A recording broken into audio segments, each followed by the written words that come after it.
Hola amigos, ¿cómo están? Hoy es viernes 12 de mayo. Espero que se hayan pasado un Día de las Madres muy amoroso, un día muy divertido y que hayan festejado mucho.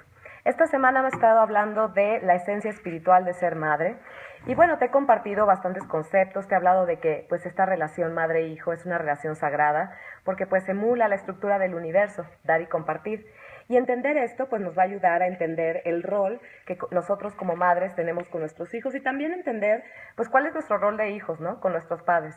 Algo muy importante de lo que te hablé es que es bien importante entender que si bien nuestros hijos son siempre resultado de quiénes somos y a dónde vamos, y claro que influenciamos en ellos, también es importante entender quién es tu hijo, ¿no? Porque cada alma viene en realidad a trabajar algo que ella eligió con un propósito y un destino muy único. Y conocer esto en tu hijo también te da la capacidad de entender en qué puedes influenciar y en qué no, y cómo puedes guiarlo, digamos, para que, pues sí, como la luz que tú eres para él, porque él siempre será la vasija, o él o ella, tu hija, tu hijo, va a ser la vasija siempre receptora, ¿cómo puedes en realidad ayudarle para moldear esa vasija desde la más elevada conciencia, para que en verdad puedan volar, para que puedan crear, para que puedan crecer y puedan finalmente impactar pues positivamente este mundo, ¿no? El miércoles te hablé de que pues el rol más importante de nosotros como madres es construir una autoestima, es construirles a nuestros hijos una autoestima muy sólida, y te invité a reflexionar sobre qué o en qué estás basando pues tu valor propio, tu propia autoestima, pero también sobre qué estás basando la autoestima de tus hijos, ¿no? Porque el peligro en realidad está en buscarla en lo externo, porque pues sí, basar la autoestima de tus hijos o construirla con base a lo externo, en realidad pues es como inscribirlos a la derrota, ¿no? Entonces hoy te voy a compartir algo súper interesante. Te voy a compartir la importancia de construir una autoestima espiritual, sí, una autoestima espiritual en tus hijos y cómo hacerlo. ¿Y por qué una autoestima espiritual? Porque en realidad se trata de construirles un templo que pueda contener la luz del Creador. O sea, es como crearles el espacio a ellos para que esa luz que siempre quiere entrar, porque la luz siempre quiere entrar, pues encuentre el espacio o digamos el contenedor, el receptor o la vasija adecuada para que pueda entrar, ¿no? Evidentemente se trata de trabajar su certeza, de trabajar sus elecciones y sus deseos más profundos, para que en realidad puedan crear ese espacio para la luz, ¿no? Y con respecto a esto, yo quiero hacerte reflexionar de qué es en realidad lo único intocable. En realidad, lo único intocable es el alma, ¿no? Y está en nuestras manos darles a nuestros hijos ese regalo maravilloso, como mi mami hizo para mí, de la fortaleza interna para vivir la vida desde el alma, ¿no? Hacerles saber, pues, que vale la pena el esfuerzo de enfrentarse a los desafíos, ¿no? Y no necesariamente, en realidad, el resultado inmediato final. Por supuesto que el resultado, pues, va a venir a través del esfuerzo, pero en realidad hacerles ver que lo importante es esforzarse y ser mejores cada día e ir contra su naturaleza reactiva, ¿no? Y cada vez que suben un poquito el peldaño de eso que les cuesta trabajo, en realidad hacerles ver que eso es lo importante, ¿no? Y de esa manera, pues construirles una autoestima espiritual. Y yo te quiero compartir de verdad 4 conceptos que son imprescindibles para construir este templo, para construirles esa vasija contenedora de luz y en realidad una autoestima sólida, espiritual, verdadera y duradera, ¿no? La primera de esas es darles el conocimiento de que todos y ellos mismos tenemos dos voces. Sí, así como el diablito y el angelito, que todos tenemos dos voces, la voz del alma y la voz del oponente, ese que ya te he hablado del satán, pero es que la voz del ego, ¿no?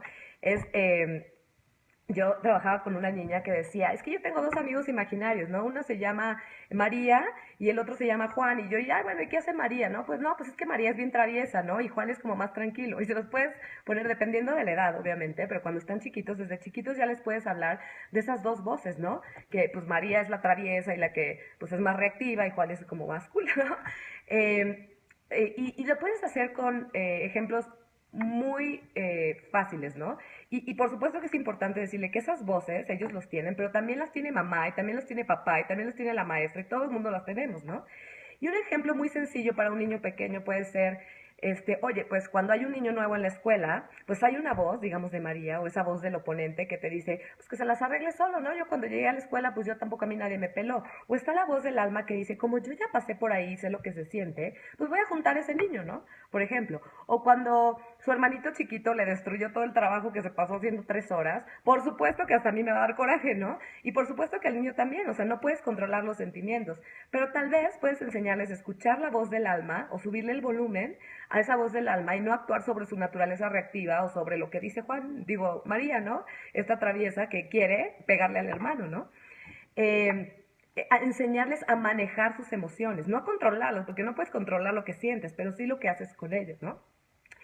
Y hablarles en realidad desde chiquitos, y de verdad te lo digo, lo he experimentado en carne propia con mis hijitos, hablarles de esa lucha interna desde niños, ¿no? Que todos tenemos, tanto papá como mamá como ellos, y de las recompensas, ¿no? De largo plazo, de elegir, escuchar más la voz del alma, es súper importante. Y te voy a decir por qué, porque esto te va a dar o te va a permitir dos cosas. Una es tener un vocabulario en común para comunicarte con ellos, ¿no? O sea, cada vez que hagan algo, decir, a ver, ¿qué es la voz que escuchaste? ¿Por qué hiciste esto? Ta, ta, ta. Entonces te abre un canal de comunicación con ellos. Y la otra, y muy importante, es que les das a ellos una herramienta muy poderosa para comunicarse con ellos mismos, para entender sus emociones y sus sentimientos, de dónde vienen y qué están escuchando, ¿no? Y finalmente para comunicarse con su alma. El número 2 es hacerles saber que tienen la capacidad de elegir todo el tiempo.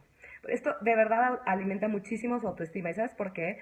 Porque saben que si ellos se equivocan, por ejemplo, o toman una mala decisión, es porque están escuchando, digamos, o están eligiendo si hacerle caso a la voz esta ruidosa del oponente, ¿no? O de María la Traviesa, ¿no?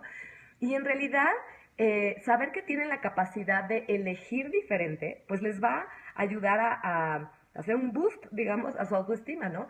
Porque entonces empiezan a tener conciencia, y esto es muy importante, de que ellos no son nada más, pues lo que ven, de que ellos no son nada más sus equivocaciones, de que ellos no son solo sus éxitos, porque se sacaron un 10 en matemáticas, pero tampoco sus fracasos, ¿no? O sus errores, ¿no? Y de que en verdad siempre tienen el poder en el presente para elegir diferente y escuchar o elegir, subirle el volumen a la voz verdadera, ¿no? Es hacerles entender que tienen una naturaleza pues primitiva, reactiva, ¿no? Y otra proactiva, ¿no?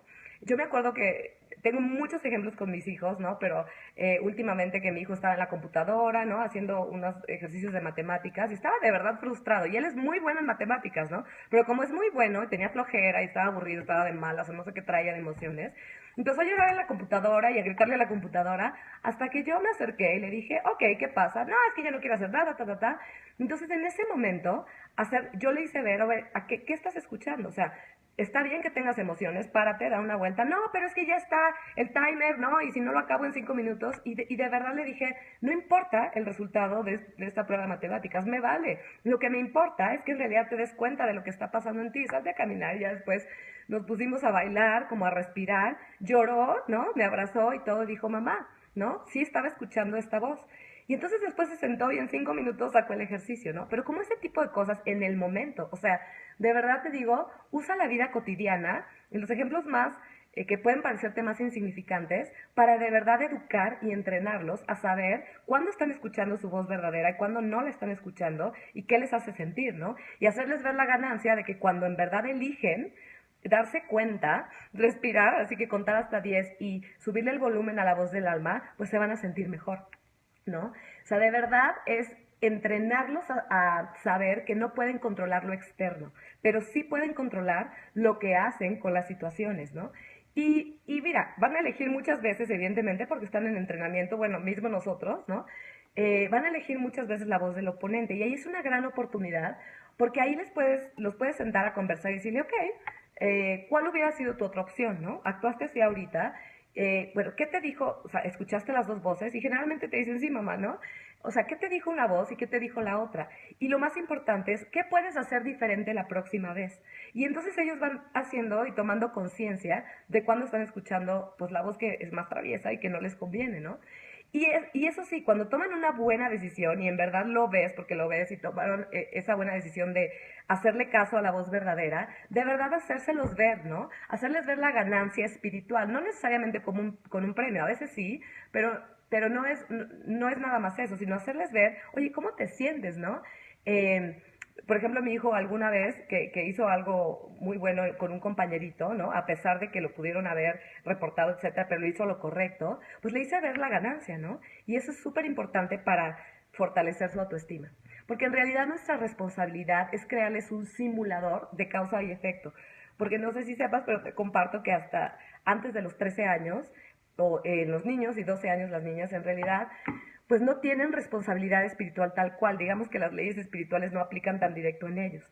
Pero si yo no los entreno a entender cómo funcionan esas leyes espirituales, esas leyes de causa y efecto desde chiquitos, pues cuando entran a la adolescencia, que no nada más trae la hormona todo lo que da, sino una crisis de identidad, etcétera, y en realidad empiezan a tener responsabilidad espiritual y empiezan a aplicar las leyes con ellos, pues es un descontrol total. Pero si yo les hago un microcosmos, cuando ellos están chiquitos, desde chiquitos, les empiezo a crear un microcosmos y hacerles entender cómo funciona la ley de causa y efecto, etcétera, pues va a ser para ellos mucho más fácil hacer esta transición, ¿no?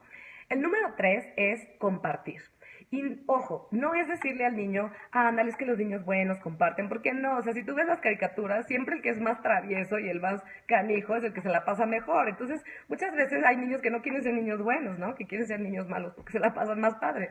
En realidad es más bien hacerles ver que compartir es la única herramienta o una de las herramientas más poderosas para que ellos sean felices, ¿no? Ponerles ejemplos como la amistad, o sea, oye, ¿te gustaría ser amiguito de un niño que siempre está egoísta y no te presta el juguete, etcétera, etcétera? Y ellos mismos se van dando cuenta, ¿no?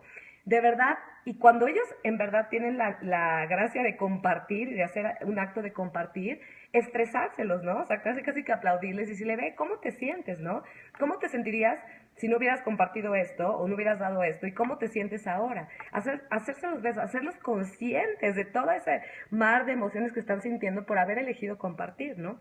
Y sobre todo, ahora con tanta tecnología, etcétera, hay muchos niños que se aburren todo el tiempo, ¿no? Y que están con el iPad y el iPod y no sé qué, el Xbox, y en verdad que casi ya nada les llena. Y ahí es cuando tú puedes hacerles ver amorosamente, ¿sabes qué? Sal y comparte, ve y juega con tu hermanito, ve y tiende la cama, o sea, haz un acto de compartir y verás cómo se les va a quitar el aburrimiento y no van a estar como con este deseo todo el tiempo de recibir para sí mismos. Y el número 4 y no menos importante es el esfuerzo.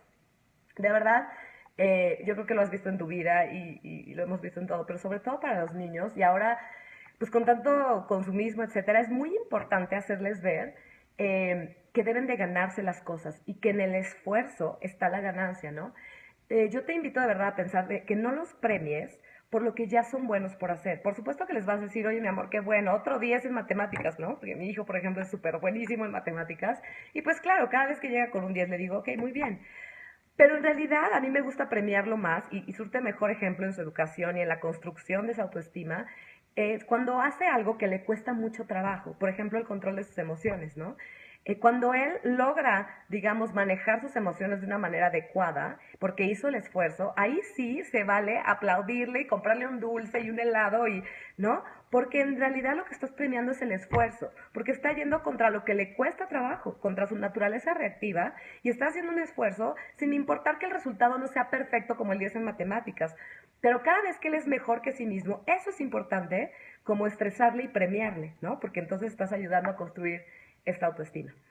Y bueno, pues esos son los 4 elementos importantes para construir una autoestima espiritual. Y yo te invito, por último, a pensar que, bueno, ya te he dicho, nosotros como padres en esta tierra somos como la luz para ellos. ¿Y qué es ser como la luz? En realidad piensa, la luz no necesita que tú le agradezcas.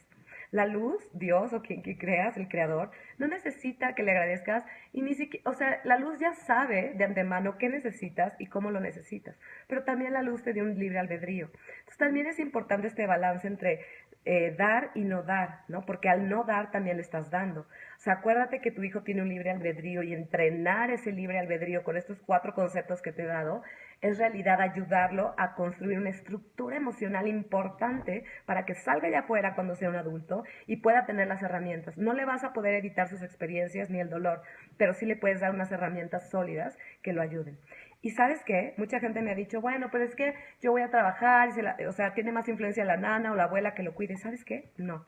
Un niño siempre sabe quién es su proveedor de luz. Así, acuérdate que el tiempo es de calidad y no de cantidad, y un niño siempre sabe que no es la nana, que no es la abuela, que no es el que lo cuida, sino que es la madre y el padre quien es su proveedor de luz. Así que tú predica con el ejemplo y sé consciente de quién eres, a dónde vas y qué le quieres dar a tus niños. Como siempre, con muchísimo amor y compromiso, Yaque Moreno. ¡Mua!